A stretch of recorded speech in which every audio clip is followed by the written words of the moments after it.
son como impuestos a la exportación, y la exportación era vista en ese momento como un salvavidas, ¿no?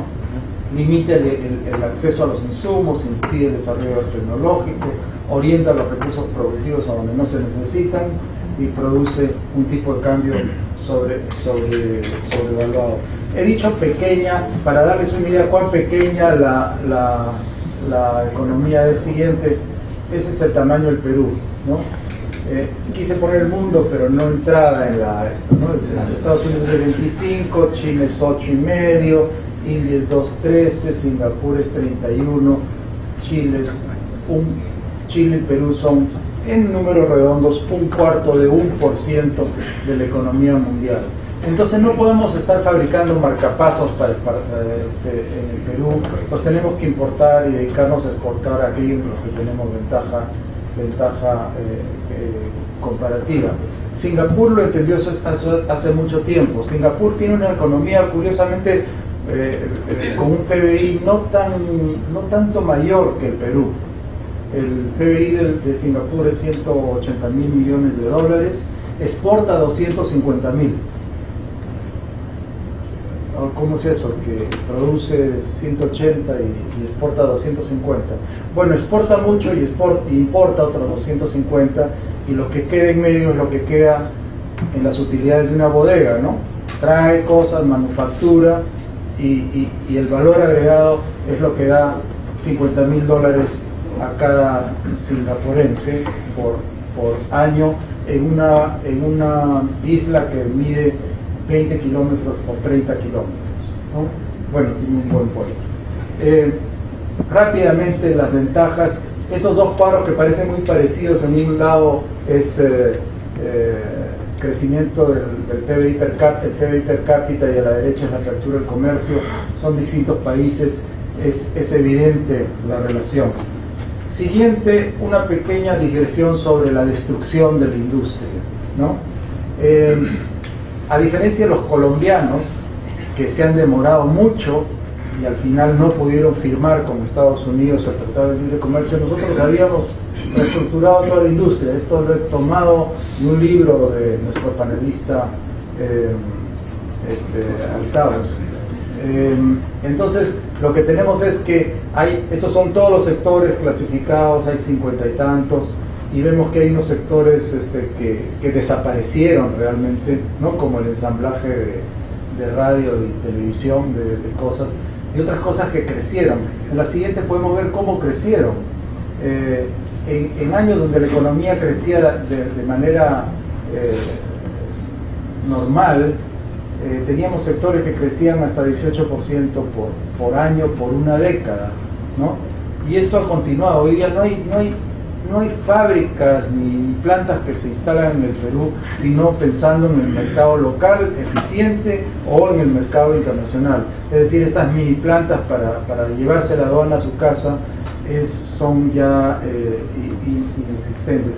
Una manera de ver qué pasó con esto es el siguiente cuadro, que parece medio raro, pero en realidad ese círculo naranja o rojo, yo soy daltónico, al centro dice que todos esos sectores 50 y tantos son 100 en el año 1990, y ven cómo algunos están ordenados entre los que crecieron menos, aquí a la derecha, y los que crecieron más. Entonces están ordenados secuencialmente. Entonces ven que hay unos que imploden, o sea, desaparecen, de 100 se van a 0, que es esa parte central del caracol, y hay otros que crecen de una manera increíble hasta 500%.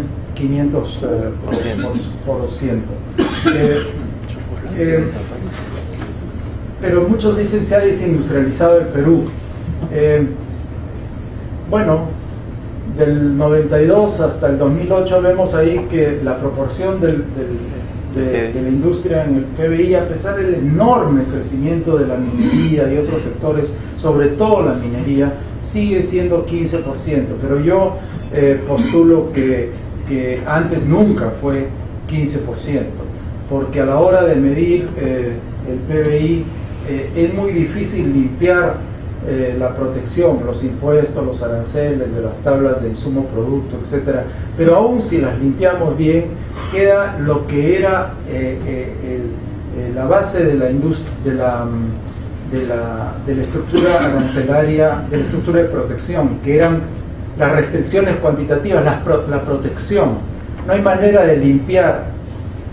Hay manera, estoy seguro que Jorge Vaca, que es un tequi, podría limpiarlas, pero es muy difícil y no se limpiaban sencillamente. Entonces, esas industria de los años 80, esa proporción estaba inflada por los precios de los productos. Vamos rápidamente, antes que irme, ¿no?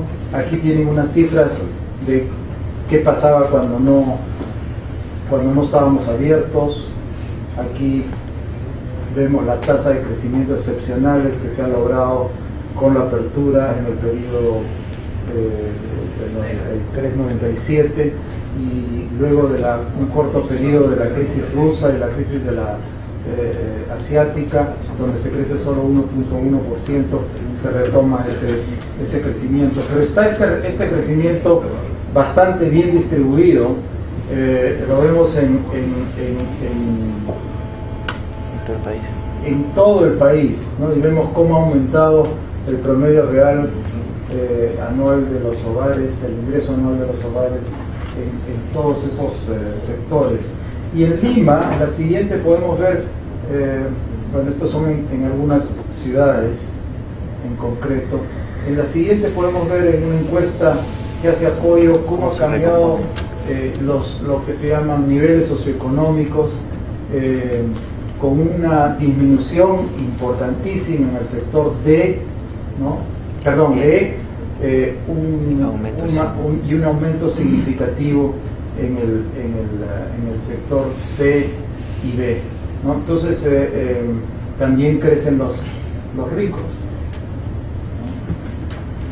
En la siguiente vemos que hay los ingresos promedios, dependiendo de dónde trabaja la gente, también han aumentado. Y una cosa que se relaciona al tema de la productividad, miren cómo está subiendo los salarios junto con la productividad, inclusive los salarios hacia el 2008 crecen un poco más que la productividad. Ahora, el tema de que somos primarios exportadores.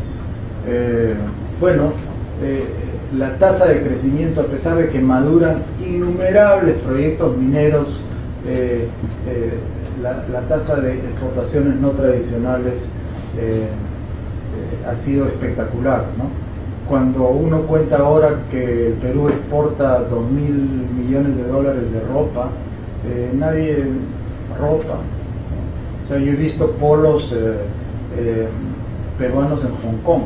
O sea, también de que no somos competitivos, estamos pasando por un periodo difícil, pero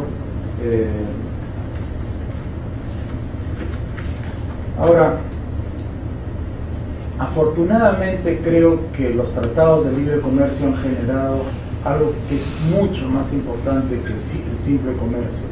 A un país con instituciones todavía débiles, creo que las ha sentado a través de candados.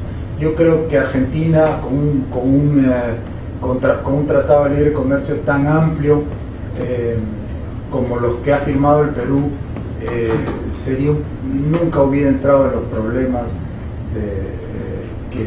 que ha entrado. Es decir, se genera una especie de atajo como sustituto a nuestra a nuestra debilidad institucional. Y esto es muy importante. Y es importante porque, en los tratados, como dice Stiglitz, se trata miles de cosas siguientes, ¿no? Es decir, hablamos de muchas cosas en estos tratados, y es cierto, de libre comercio eso tiene muy poco, ¿no? No tiene 50 páginas el tratado, tiene más de 1000 páginas, y podría ser una sola página, ¿no? Se libera el comercio, el flujo de factores y de personas en nuestros dos países, pero no es así, tenemos que vivir con ello. Miren lo que ha pasado con la protección en el Perú, para terminar en el siguiente cuadro. El arancel efectivo ahora es 2.1%. O sea, ya el Perú es un país absolutamente libre. Eso no quiere decir que no se cobren impuestos. Lo que llega a la aduana tiene que pagar IGB y luego utilidades, etcétera, etcétera. Pero digamos, por comercio no se paga. Además hay selectivos al consumo donde uno puede hacer diferenciaciones si es que hay razones de política que impidan que nos muevan a restringir algunos productos. Y finalmente, un par de cuadros. Me lo ha proporcionado Patricia, que sigue día a día cómo van los convenios con otros países. Es decir, ahora nos hemos ido para el otro extremo. Cualquiera que llega al aeropuerto de Jorge Chávez lo llevamos al Ministerio de Industria y le hacemos firmar un tratado de libre comercio. Los de la derecha son los que están vigentes y vemos que muchos ya están firmados, pero faltan ratificaciones, etcétera. Pero en el último cuadro podemos ver que el Perú está totalmente ahora integrado al mundo. Más de 89% de su comercio entra con algún régimen preferencial a esto. Y esto, para los que hemos estado mucho tiempo tras esta idea, es algo muy satisfactorio. No es una persona. Quizás algunos éramos más charlatanes que otros, pero muchos economistas en el Perú como vieron esto y se dieron cuenta que la economía tenía que ir a este esquema. Es un poco lo que pasa ahora. Yo dudo que haya un economista serio que no esté a favor de la legalización de la droga, ¿no? Es algo políticamente muy difícil, pero eventualmente quizás la única manera de terminar con esto. Con esto hemos terminado de esta visión hacia adentro, hemos cambiado la mentalidad de la gente y hemos dado oportunidad a una nueva clase emergente para que se integre al mundo y sean realmente ciudadanos del mundo. Gracias.